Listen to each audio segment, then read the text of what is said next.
Welcome back, everyone, to another episode of Too Blunt. We're here back again today, joining you guys. Very excited to be returning yet again. Today's episode, guys, we're going to be talking about some life-changing experiences. Sort of excited to be taking a new turn with the podcast and trying to bring it together a bit more with some new themes for each episode and such. So I'm very excited to be back. How you doing today, Mandine? I'm doing great. Just enjoying the weather, enjoying the days. The changes in temperature always bring new emotions out. Yes, very good. It's springtime, so we're glad to be here and glad to be back. So you know what? Actually, so today, like I said, I wanted to take it down a note of life-changing stories and sort of share some of those because I think in our life we come across a lot of things that definitely are very shocking or change our perception on something a lot. And you know what? I think one of the greatest stories that I can tell for a lot of people that know me that was a big one is I'm a big guy into cars, as I have been since I've been probably 15 or even younger than that, down since I was actually buying like little model cars from, like from the grocery store, you know, or wherever I could find them every week with my dad. But when I was about 15 or 16, I had a BMW E30, had no idea how to drift. And I went out to like a road that was just like a back road and was kind of just like trying to swing the car around and just kind of like putting the wheel one way and then gunning it and trying to do something and, you know, thinking Trying to find out the mechanics and logistics of it. Exactly. You know what I'm saying? And it was like, now looking back on it, super sketchy, but at the same time, I mean, you know, it was like what we had, you know, that was it. Like, there's no other way. That was the beginning. So exactly. So it was super crazy, but yeah, I mean, it was just one of those things. Like, you know, that's what we had. But so we were out there, we're doing our thing. I'm kind of sliding around. I'm having a good time. You know, it's happening. And you know what happens is I went for this one turn where I was on the far right, and I was gonna make a left. So I remember I turned the wheel and I gunned it, and the back end kind of came around, and as the back end comes around, I started spinning the wheel kind of a lot the other way, so it kind of hooked in place and then started going back and veering to the right, and that front right wheel to the sidewalk, that front right wheel went straight to the curb, and it hit the curb, and it cracked the wheel.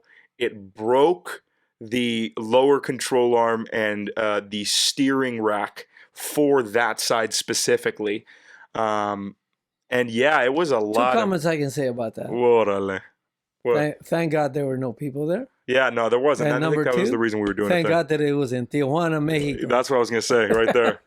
No, but I think that, yeah, for sure, when it comes down to just like us, we were definitely in a place where there wasn't people. So there wasn't a concern. Playing it safe. Yeah. I mean, I wouldn't call that playing it safe. But still curious to find out what it's all about. Yeah. So have you had something like that, like a story similar to that? Oh my God, you know, you were talking about life-changing experiences, and as I'm thinking about it, we have so many of those that I kind of tend to think that they're more like life-shaping experiences rather than life-changing. Mm-hmm. Because where was I going? I was going to go where I'm going to go, wherever that is. Sure. I still don't know where that is at the end of this journey on this bus of life. You know? But wherever I'm supposed to go, I'm going to get there. That's what I believe anyways. Yeah, of course. So in the meantime, we go through all these experiences that we think are life-changing, but they're actually life-shaping us into that direction. You know what I'm saying? Mm-hmm. I can recollect when I was, back in the 7th grade. That was a life-shaping experience. I thought I was a pretty good student back in Mexico when I was brought over here. We went to Mexico City, got our papers, did it the right way, all that, whatever. Yeah. All 7 sisters of mine, my mom and I, went to Mexico City, got our green card, our passport, whatever they gave us then. Came across and, you started learning the language and try to, assimilate into the school system and everything. So I went to school. It was the 7th grade, and of course my language skills was not even close to being kind of there. Yeah. I remember in Mexico I could do math pretty well, Mm-hmm. and I went to my math class here, and I was looking at what the teacher was doing on the board, and I go, I know that answer. Sure. So I raised my hand, really confident that I was gonna, do something Like positive for give the them, yeah, class. yeah, yeah. Yes. I know that feeling. So teacher obviously picks on me, and my answer was 35, Yeah, which is 35. yeah. And everybody in that class started laughing. And And that's how you said it, 35? TJ, I said it 35 Yeah, yeah. because I Because had that's how you knew how to say it. Yeah, that was my language yeah, knowledge at the yeah, yeah, moment. yeah. So I said 35, and everybody, yeah, oh, DJ, oh, 35. Oh. And I'm like, whoa, what is that? What does DJ mean? And I felt so And this was like in Los Angeles? in LA, yeah. Wow. And wow, It's actually called Lincoln High School. wow, the lack of Yes. assimilation then, it Well, seems. to Or me, maybe, it's always the way that in throughout society, it seems like there's this desire for little kids and big kids and yeah, adults and everything just to kind of laugh at either other people's misfortunes sure. or shortcomings, or just maybe wanting to have a laugh on something, Yeah, to not judge the kids, because after all, they were just kids sure, anyway. sure. But I felt so bad that I said, you know what, I'm not going back to that class because that sucks. Yeah, yeah, yeah. So whenever that period came up, I'd go to the bathroom, put my feet up on the stall and make sure nobody, because they used to have those sweeps where people would come in and make sure no one's in there. Oh, wow. I would pull up my feet and I would hear the door open. They look, and then the door would shut and I would put my feet back on. Okay, I'm cool. I'm safe. Wow. For that whole period, for 2 months, I did this. Wow. At the end of the 2 months, which was actually 10-week report, I was only in that class for 2 weeks. Okay. So 10 weeks later, we get the progress report and they send it to mom. And mom says, your kid's been absent for 2 months from school and he's got to fail Okay. on this class, math. But yet all the other classes, I was there every single day. So she couldn't understand what happened. I told her what happened. We went to talk to the principal. We went to speak to the teacher. The teacher brought me into class and he had a lecture, the whole class. And from that point onward, everyone apologized. And from that day onward, I came to that class. I actually ended up getting an A at the end of the semester for that class. Yeah. And it just gave me this feeling that, hey, I can do pretty good, even though I don't know the language. And I started being a part of the honor roll, which would 10, 15 kids every semester would be part of the honor roll, and that was me. And because of that, I started to get all this confidence feeling that I'm a good student, I can do well. And I ended up graduating in the top group in my whole high school, and I got actually one of 2 top scholarships to go to a private university, NYU. Wow. Everything paid for. Yeah. Everything, including the airplane fare, including food every day. It was a fascinating, life-shaping experience. Thanks to something negative, I derived something so super positive. Yeah, from that's it. great. So, that turned out to be a super experience for me. Yeah. Others, I'm sure, you have a life-shaping experience where it takes you to jail for 30 years, like, oh my God. So in my case, I'm only grateful Totally. for it. Totally. That's amazing. That's fantastic. That's a great story, and I really think that's cool to hear that how like the teacher kind of really fixed it and made it a lot better, and it's interesting. It Yes. really is. Welcome back, everyone, to another episode of Carlo's Cannabis Corner. Very excited to be joining you guys once again. Carlo here, back again for another episode. Thank you guys for tuning in continuously. I seriously appreciate it. Without further ado, guys, we are featuring an insanely amazing brand today, guys. Maven Genetics. We are featuring today. I am very excited. Maven Genetics is a fantastic leader in cannabis that was founded in 1998 with one goal in mind: to breed and cultivate premium exotic indoor cannabis at the highest quality. They focus on every step of the product from seed to sale to deliver on that goal. With over 20 years of experience, they make sure every product will enhance any experience. Absolutely fantastic, guys. Can't thank them enough. Huge shout out to our friends over at Flower Company for sending this one out as well. Huge shout out to them, guys. So today, guys, we're featuring the Maven Extracts Brulee rosin today, and I'm very excited to be doing this. Everything Maven Genetics with that stamp. Almost any stoner will tell you it is going to be certifiable fire. We got our rig back today, guys. The one from last time. You guys loved her last time. We brought her back again today. So let's get her heated up and take this dap. All right, guys, if you see here, we got our sort of little Maven Genetics puck looking real good. Really great nose, gassy, you know, a little bit of pine, maybe a little fruit back there somewhere, and like hidden deep away. Really kind of makes that name brulee almost remind you of like a caramelized creme brulee where they're burning the top of it and you kind of get that little. So it really does have that in it. There is an aspect. Whoever named it, you are a G because you knew what you were doing, and that's fantastic and it's amazing. So guys, as always, you know, cheers. Take one with me.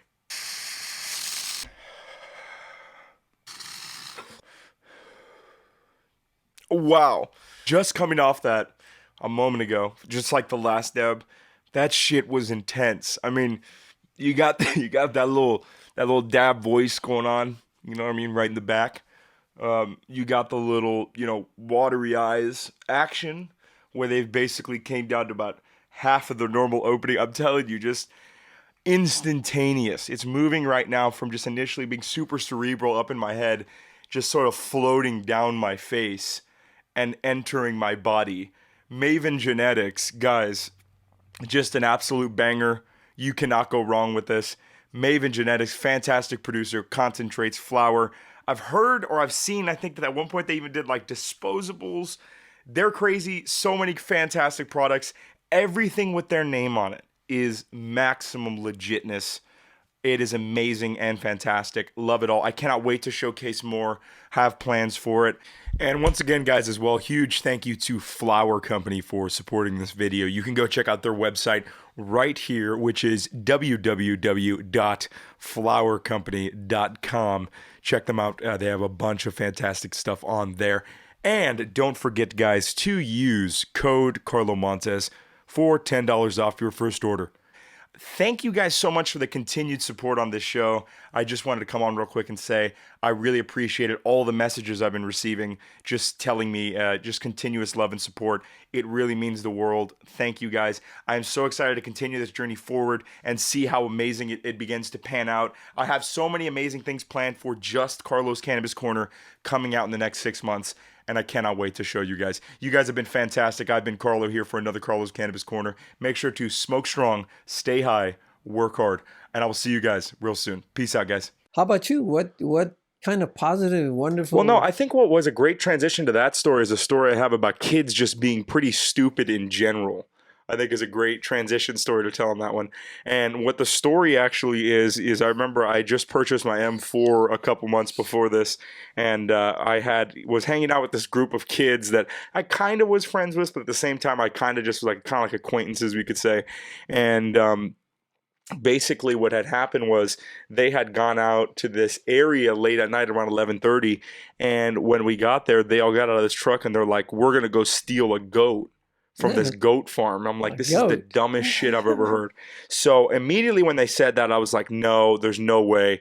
I remember I walked away, I got in an Uber, and I went back. So their house was up the street from where this goat farm or whatever the fuck it was, right? So I went back, I got in my M4, and I started driving on the road. Now, where you drive, it passes where this goat farm is. So lo and behold, I did not know this, but obviously my M4 was loud. It had like the backfire shit, all that going on. Straight pipe. It was pretty much like a straight pipe, yeah. So when you drove by this area, when I drove by, what happened is I kind of maybe a little crackle, a little pop came out a couple times, kind of started getting a little rowdy, whatever.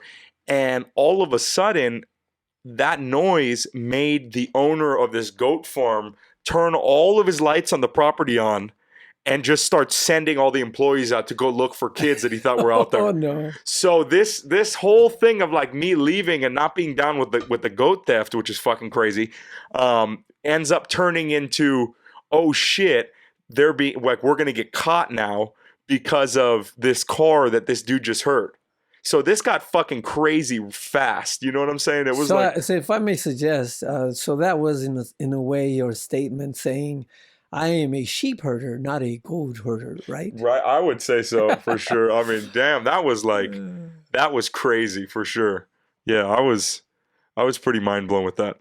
That's amazing. So what happened at the end? Did they get caught? Did they get a goat? I No, want to hear the end of that's the that last thing I story. ever heard. I heard from them once, and they basically told me the side of the story that was that almost got them caught, and that was the last I ever heard from them. So I don't know any other conclusion. I don't believe that they got a goat, which is good. But So that was that in a way also was a life shaping experience for experience for them. them. Yeah. Another Yeah, but it was direction to something that take. I was just a part of where I didn't want to do it, and then what I ended up doing. Yeah, I mean, it's crazy. It's Yeah, just really, really imagine crazy. they succeed in getting that I goat. think that dude actually has a kid now. Really? Yeah. I'm obviously not going to mention who it is, but I do believe he has a kid now. Yeah. Wow. Yeah. So, I mean, I hopefully, I think we all learn, and hopefully we're And you're talking about transitioning to make that a human kid, right? a human kid. Not a goat kid. A goat kid, no. The hell's a goat kid, I say. Got a You're kid talking and about it's a life goat. shaping experience. Oh, man. Ah. I got a goat kid, I say. But it's interesting because you realize just what kind of effect that has on somebody's life. Yeah. Imagine they actually succeeded in getting that goat. Yeah. They get the goat, they keep it in the house for a couple months, 5 months, 6 months, a year. They fatten it up. All of a sudden, somebody comes along and says, "Hey, man, why don't we have some goat barbacoa? Let's have. I mean, it should be the best, right?" They kill the goat and they take out all the goodies on it, peel it, do whatever they do, and they cook it for barbacoa tacos, right? And all of a sudden, they really, really love that kind of food. And then they go back and try to do it again and again, and all of a sudden they get caught. They get busted, go to jail, they change their whole life big time.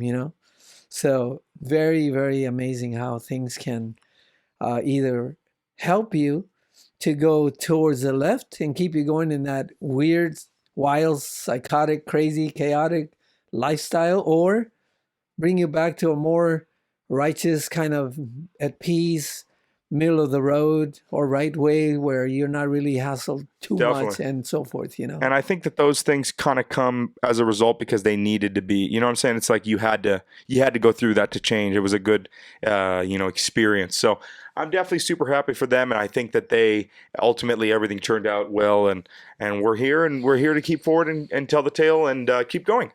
It builds your character and your experience, your wisdom, your knowledge base, so you can do better for yourself. Because after all, we are the architects of our own For sure. destiny, in the sense that we can choose to keep on going one way or the other. Yeah. Well, if you want me to continue with that story from how it shaped me getting that big time scholarship, Sure. I went to New York University, and it was back in 1968. So it was wonderful. It was an amazing, amazing experience of. It was like a kaleidoscope of experiences, actually, because I came from a small town, a small area, didn't have much money, just went to school, back to home, school, back to home, a little part-time job. And then I took off to the big city, the Big Apple. And when we got there, there was, of course, I knew nothing about weed. I knew nothing about drugs. I knew nothing about anything pretty much. Mm-hmm. So at that time they had the Lovins in New York in Central Park. Okay. And it was that one time my buddy said, "Hey, let's go take the subway and let's go down to, I think it's 46th, 48th Street, Sure. uptown." And we got off. And as soon as I walked into this, it was about 300,000 people. Wow. Walking all over. You saw a sea of people. Whoa. Young people, most of them young people. And 300,000 people, and this isn't like a festival. Well, it it? It's like a what I mean by that, great example. You had to pay to get in or no? No. This was free. Just walk in? This is Okay. what they call a love in. You're going to go in to this love experience. Okay. Everyone is loving. Everyone is peaceful. Everyone's pretty a dope. hippie type. And as soon as I walk in, you smell this smell of something I've never smelled before. And I said to my buddy, "What is that smell?" And he goes, "That's grass." I go, "Grass?" "Yeah, it's weed." I go, "Really?" I go, "Wow." "And what does that do?" "Oh, that, people smoke it and you get a little high and you feel good." And I go, "Really?" So anyways, throughout the day, I guess I must have inhaled it enough where all of a sudden I find myself giggling and laughing and Really? just enjoying. Like a little secondhand Stoney. Yes. So just enjoying That's everything. funny, man. And so I remember Joan Baez Yeah. was playing there. Bob Dylan showed up for a little taste, and I mean at that time they were like unknowns. You know, people only in the neighborhood knew who they were. Wow. And obviously, Joan Baez became very successful, and Bob Dylan, forget about it. He went to like the top 10, American artists That's ever. so great. And he was there. Wow. And at this time, like, what, you saying local, like you're saying, like really nobody really knew who he was? Yeah, well, he was coming up. He was coming up with his music. Yeah. Simon and Garfunkel, those people. Wow. They all performed. Wow. So you talk about that. So after that, like a week, 2 weeks later, I Hmm. wind up going to the Fillmore East, Okay. which I have no idea what the Fillmore East is, but my buddy, same buddy, goes, "Hey, Mondo, they're having this concert, man. They're having people from California. Let's go check them out." I said, "All right, cool, man. That sounds amazing." It was like 3 blocks from our dorm. Yeah. We walk down there. We walk in again, same kind of people, all hippie types, long hair, smoking weed inside the Fillmore East. Yeah. We Yeah. walk Yeah. in there, and who's playing there? It was Steppenwolf. Steppenwolf. It was like a big band in the 60s, 70s. Okay. And then the final act was Janis Joplin. Now, I never heard of Janis Joplin, Sure. but I heard her singing, and I'm like, wow, that woman can sing. It She's was got dope. emotions, feelings. Everything was perfect. Yeah. She was just coming raw, like, woo, amazing. Yeah. So years down the road, of course, not that far from there, she died at I think 27 years Oh, old wow. from either an overdose or getting drunk, and whatever happened to her. Yeah. And for me to say that I was able to witness that because of my life shaping experience in the seventh grade, I can only say, wow. What if I had said 35? And they go, yeah, you're right. Nobody would have said anything. Hmm. I would have Would have never happened. continued.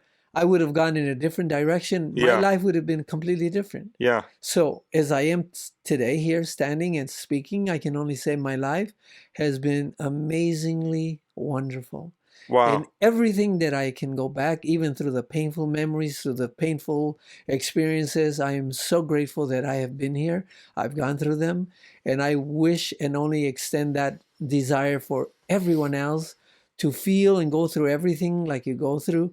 And at the end of the journey, say, you know what? I'm so glad that I went through it. That's a great Because it antidote. was Thank you so for that. I good. think so many people are going to resonate with that in a positive way, and I can't wait to hear a fantastic story that maybe somebody tells us someday about how they really appreciated and resonated with what you just said, because I think that was Yes. very powerful and very dope. And you know what? Another one that I want to bring up that I think is really dope along that vein was a story that I had that goes along with that real life changing aspect.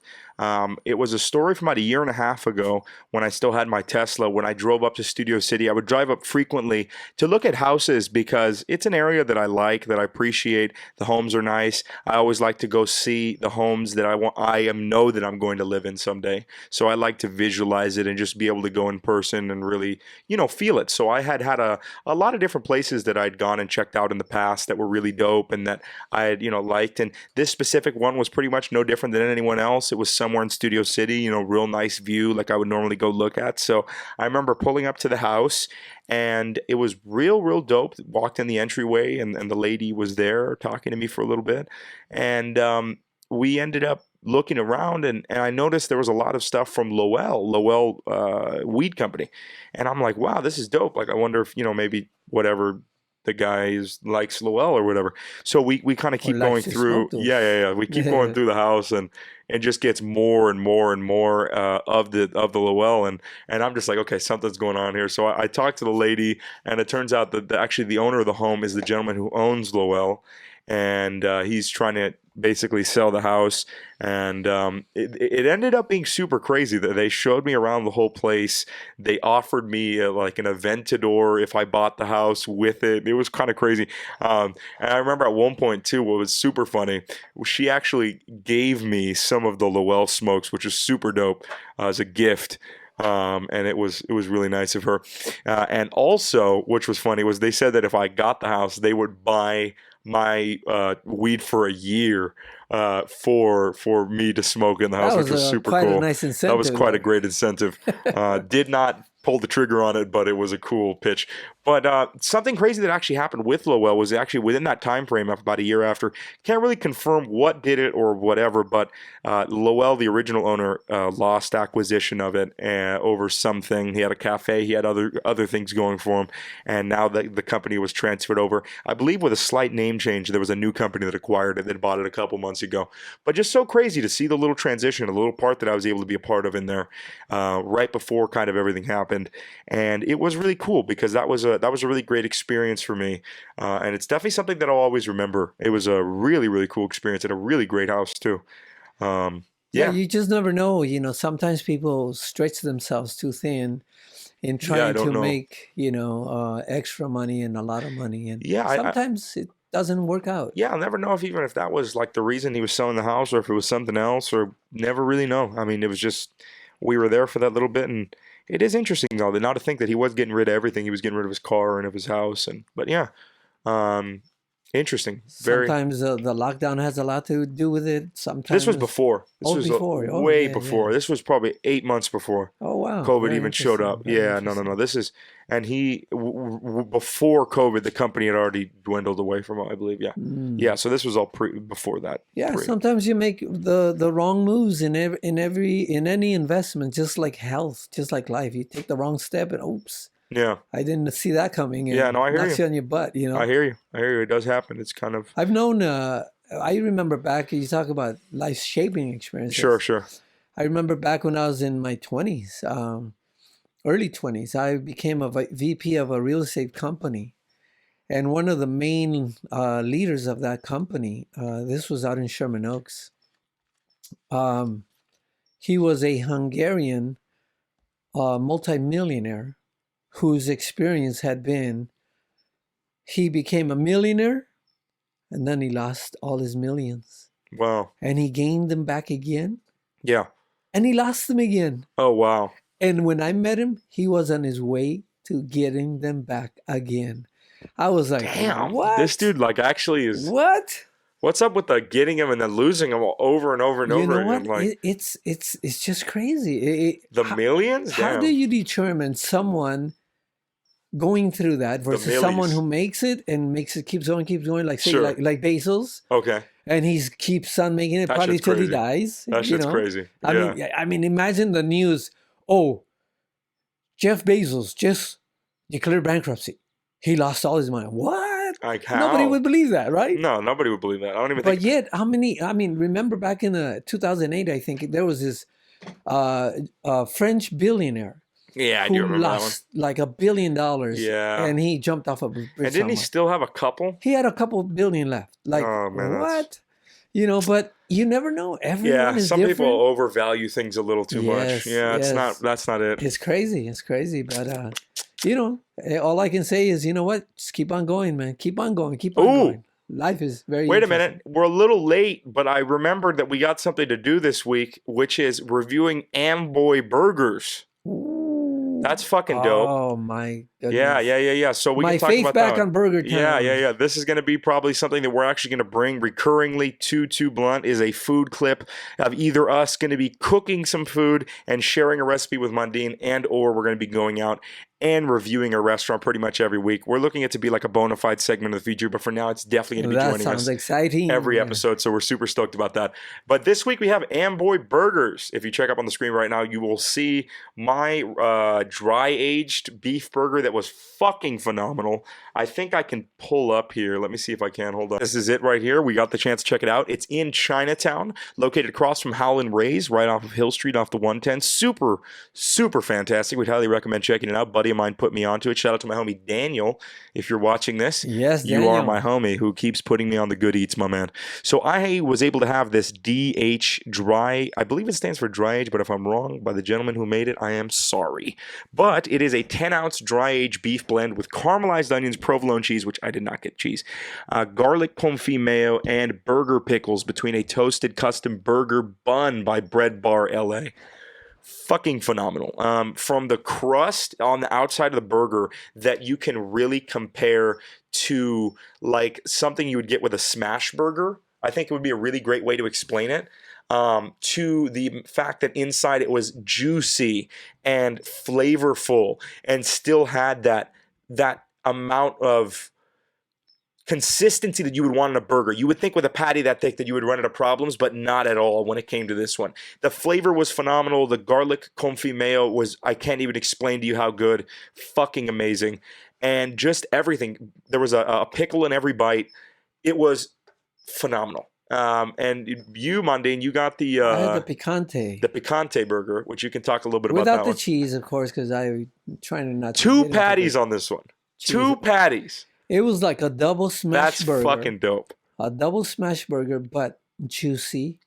Okay. And as soon as you take that first bite, it was a perfect blend of juiciness, flavor, Uh-huh. heat from the chili. Yeah. The bread was phenomenal. Yeah. Oh, It yeah, was that like- poppy seed bun was It cool. was like the perfect burger for me. It was. I mean, Says when we're here. sorry about that. No, you're good. It's like I have been losing my faith on burgers, because usually we go to the usual places, commercial and whatever. And Sure. but this was such an amazing experience that I just said, you know what, my faith is back on those burgers. Whenever I want a true burger, that's exactly where I'm going to go. Yeah, no, I definitely agree Or with make you. my own. I can make one like it, but this place, amazing. And obviously the one you had, I took a little bite from because you offered, and it was that perfect blend of crunchiness on the outside with juicy, tender, flavorful inside. Oh my goodness. Could have Amazing. them every day. Amazing. It was absolutely phenomenal. And in general as well, if you guys want to check out Amboy, he has also a restaurant called Ooh, Egg look Sled at as that. well. A bunch of different burgers, the Grizzly, the Royale, the Picante, the Ordinaire, I believe is the one, the classic double, and the DH, as well as selling steaks, ribeye steaks, American Wagyu from Snake River Farms, just a bunch of stuff that I would highly recommend checking his thing out. It's really just nonstop. He even sells the sauce. If you want his signature burger sauce and some seasonings as well. I mean, I think you can't go wrong with this. Oh, look at that. He's got a fucking burger pack. Look at that shit. I mean, you're not going to go wrong with bro. Alvin Callan, amazing guy. Alvin, if you're watching this, I absolutely adore your cooking, man. It's fucking phenomenal. Can't wait for a time when I can bring Hey. you on this podcast for sure, and, my man. And above all that, look at those Crocs, man. Dude, He's what a man. fucking G. He knows what's up, man. I'm telling you, there's only a few that know about the Croc G level, man. What a fucking Yes. guy. Love Alvin. Love watching him on the show. Check out his show, First We Feast, available on YouTube. The Burger Show. Super dope. Amazing shit that Alvin's Thank doing out you. there. Well, guys, a fantastic episode. We have a coming to a close here today for this amazing episode. I thank you guys so much for joining us on another episode here of Too Blunt. Make sure to go check out Carlos Cannabis Corner, which was in this episode. It's also going to be available in a couple days. Another episode that continually comes out. Go check out my other podcast, Hi, How Are You, if you want more of me. And there's a special episode from Mandine coming this Friday. He's actually our guest on there. So that's going to be super fun as well. Thank you for Mandine for joining us once again. Thank you We for inviting appreciate you. Yes, always. And remember, guys, to stay high, work hard, stay humble, and I'll see you guys all next week. Peace out, guys. Much love.